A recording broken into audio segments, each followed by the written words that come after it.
Hey guys, let's get more news about Steelers, but first, don't forget to subscribe to the channel and leave a like. Hall of Fame LB Jackham endorses potential Steelers QB draft target Jackson Dart.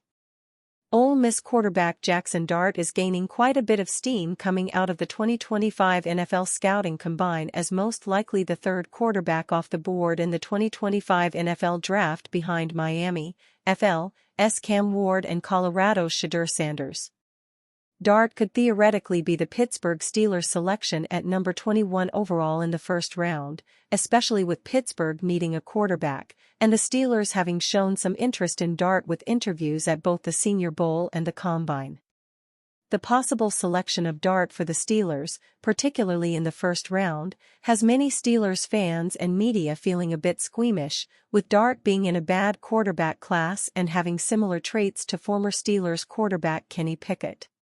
But one former Steeler is all about Dart as the Steelers' next quarterback. That would be Pro Football Hall of Famer and current Penn State football radio broadcaster Jack Ham. Ham apparently texted 93.7 The Fan's Joe Starkey regarding Dart, and which Starkey read his endorsement of Dart. Some high praise there from Ham, who happened to see Dart in person a few years ago when Penn State lost to Ole Miss in the Peach Bowl on December 30, 2023. That day, Dart lit up Penn State to the tune of 379 yards and 3 touchdowns in a 38-25 Ole Miss win.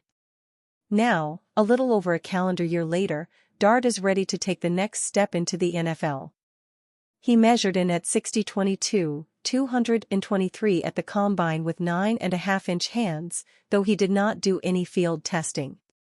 In 3 seasons with the Rebels, Dart threw for 10,617 yards and 72 touchdowns and just 22 interceptions. He completed 65.7% of his passes under head coach Lane Kiffin and added 1,498 rushing yards and 12 touchdowns in his 3 seasons.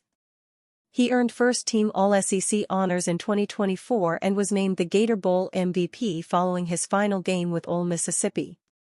We'll see what the Steelers do at quarterback here in the week ahead of the start of the new league year, whether that's re-signing one of Justin Fields or Russell Wilson, or waiting until the legal tampering period on March 10 to start talking to other free agent QBs like Sam Darnold, Daniel Jones, and maybe even Aaron Rodgers. But if they go into the draft needing a quarterback and want to take one in the first round, Dart could be an answer. Jackham would certainly be on board from the sound of things. Check out Alex Kazora's scouting report on the Ole Miss QB below. You mad, bro? Penguins trade talk, Erik Karlsson's play, criticism of Mike Tomlin drawing the ire of Pittsburgh fans. A lot of things about the Pittsburgh sports scene didn't exactly go over great with the audience this week.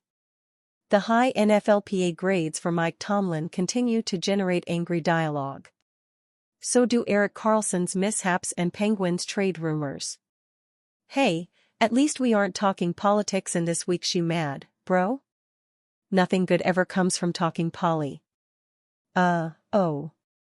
John didn't like the opinion from Heisman Trophy winner Travis Hunter that his two-way play is harder to accomplish in the NFL than what Shohei Ohtani does in Major League Baseball. Based on last year's results, most of the Pirates in the lineup would probably say something similar. This person echoes my rage about Erik Karlsson's play of late for the Penguins. Forget apple juice. This is Erik Karlsson we are talking about. Don't you mean apple turnovers? Andrew hates the idea of a Rickard Rakell trade. Well, yeah. I mean, that's generally how rebuilds happen. I know it has become popular to say lately that total rebuilds never work. They sure did for the Penguins starting in the early 1980s and again in the early 2000s, though, didn't they? After all, does trying to live in the middle ever work? It hasn't for the Penguins the last 3 years. And it also hasn't worked for a certain football team across the river either. Dean sent me a social media message defending Mike Tomlin after I ripped Steelers players for giving him an A in the annual NFLPA grades, despite 0 playoff wins since 2017. Let's break down the playoff games. JAX 17, But, kicking it home with a good team, no excuse. CLE20. You mean that was Mike's fault? KC21 lost 36-10, Ben turned it over twice and Deontay fumbled. BUF23, with Mason, you really thought they had a shot? BL, better team. Welp, here we go.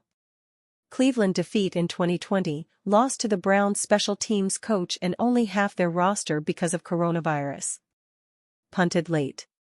Covered Jarvis Landry with Robert Spillane. The 21/23/24 losses, so always assembling a lesser roster and never having the better QB is an excuse for the coach when the coach is the one most responsible for building the roster and choosing the QBs? That's fun. How does that work, exactly? 2018 and 19, collapsed late and missed the playoffs. We could do this all day. So let's stop. You think nothing is his fault? I think a lot of it is. We will still be arguing about it 8 more years from now when nothing has changed, and they are celebrating year 16 of never having a losing season, yet never winning a playoff game. This friendly emailer also disagreed with my stance. So now you know more about coaches than the players that they coach do? I know that you have to write something, but are you just trying to be an expletive? I know Tomlin has gone 8 straight years without a playoff win. I'm pretty sure they know that too. As do you. Is DK Metcalf worth trading Steelers' 3rd-round pick? The Steelers need a wide receiver, and Seahawks DK Metcalf has asked for a trade. Seattle is willing to be obliging, and reportedly, at least one team is willing to part with a 3rd-round pick. By no means am I suggesting that the Steelers are that team, but should they be? Unlike the situation with Deebo Samuel, Metcalf is undoubtedly looking for a new contract. If the Steelers were willing to trade for him, they would have to be willing to give him a fat new deal. So not only do they have to please the Seahawks, they have to please the player, too. Of course, when a player requests a trade, he obviously wants to go to a better situation. If he were with the Steelers, DK Metcalf would be a Kono one with George Pickens, at worst, I imagine. He has produced consistently throughout his career and is still only 27 years old. Over 6 seasons, he has 438 catches for 6,324 yards and 48 touchdowns. Last season in 15 games, he caught 66 for 992 and 5. He did also fumble twice, with 9 in his career overall. The Steelers are in the market for a receiver, and Metcalf has an obvious connection if they re-sign Russell Wilson. Trades cannot be official until the start of the new league year, so one imagines they will know who their quarterback is before anything happens. Officially, anyway, since we all know teams can iron out a trade in advance. But should the Steelers be willing to trade draft resources, even a pick as high as the 3rd round, for DK Metcalf specifically? With Cooper Kupp, Devontae Adams, Christian Kirk, and others already available and likely to be available, it's hard to argue. They will have options, but that doesn't mean Metcalf isn't the best option, especially if Russ is cooking. And you fan? What do you think about the situation of DK Metcalf? Write to us in the comments.